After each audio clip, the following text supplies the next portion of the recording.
Hello and welcome back to this week's Wellness Wander. I thought there's so much colour and interest here in the herbaceous borders that we'd take a tour around. So join me as we have a look at what's looking fantastic and sparky here in the garden at the moment.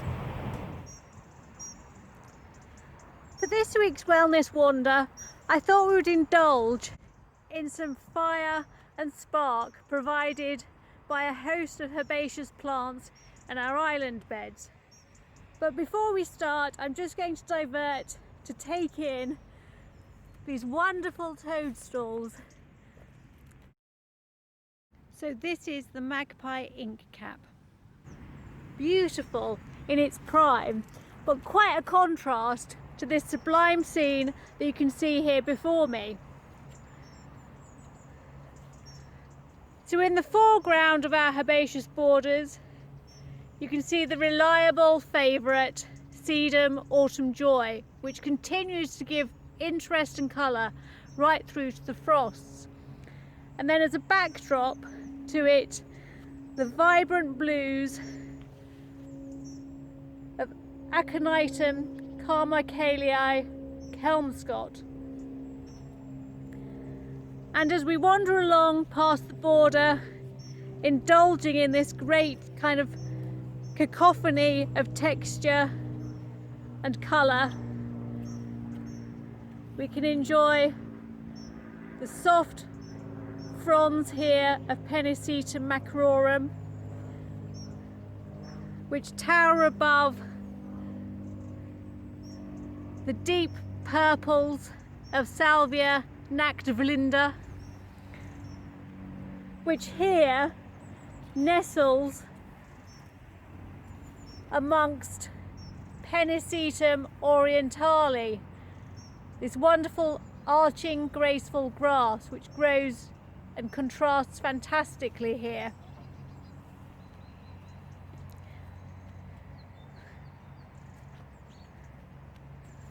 And just heading into this corner of the plantings, this lovely view of Salvia helianthus porciflorus with the beautiful backdrop of the almshouses. And Amistad here is still flowering prolifically and contrasts stupendously with the vibrant flowers of Helianthus porciflorus.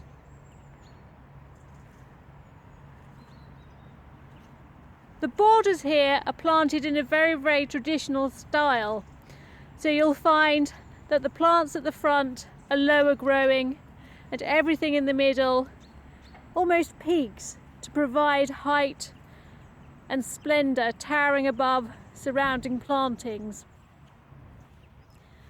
And the borders are a real joy, pretty much from early summer right through to this time of year. You can see here again Pennisetum orientale, coupled this time with the reliable Aster fricatii Munk, which has these lovely soft violet flowers whose ray florets surround this central disc. And as we hop across to the opposite border, the graceful wands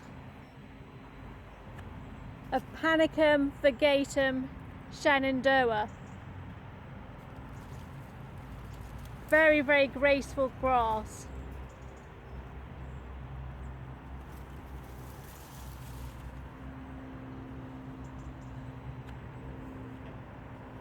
And just across from it,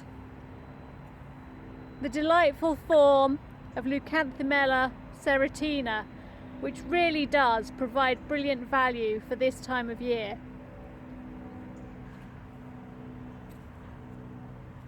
And here you can see the spent flower heads of Veronicastrum virginicum lavandel term, which although no longer providing their lilac colouring, still look quite magnificent to provide contrast here against the Leucanthemella.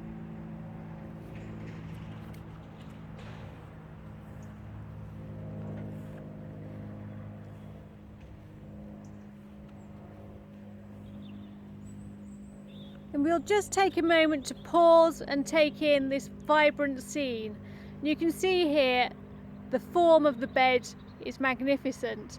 So in the foreground, lamb's ear or Stachys byzantina, this wonderful mass of Nacella tenuissima, whose feathery heads waft above the plantings, with a backdrop of Aster monk, Miscanthus sinensis variegatus, and Aster bars pink.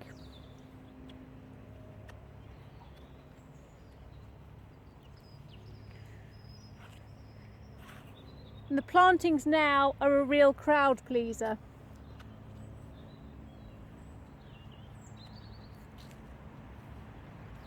And here again, more of the bars pink, this time topped by a great mass of Helianthus lemon queen. And the spent seed heads of Raponticum centauroides, and more of our Leucanthemella serratina, this time contrasting spectacularly with Miscanthus sinensis septemberot, whose beautiful panicles are silky but have this underlying burgundy wine colour. A divine plant to add interest well into autumn, but right through winter as well. I hope you've enjoyed this wander through our herbaceous borders.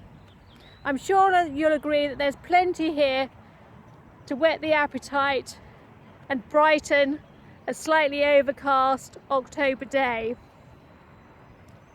I'll leave you with this final shot looking back across the borders and hope that you'll join me again in a couple of weeks' time for another wellness wander. Thank you and goodbye.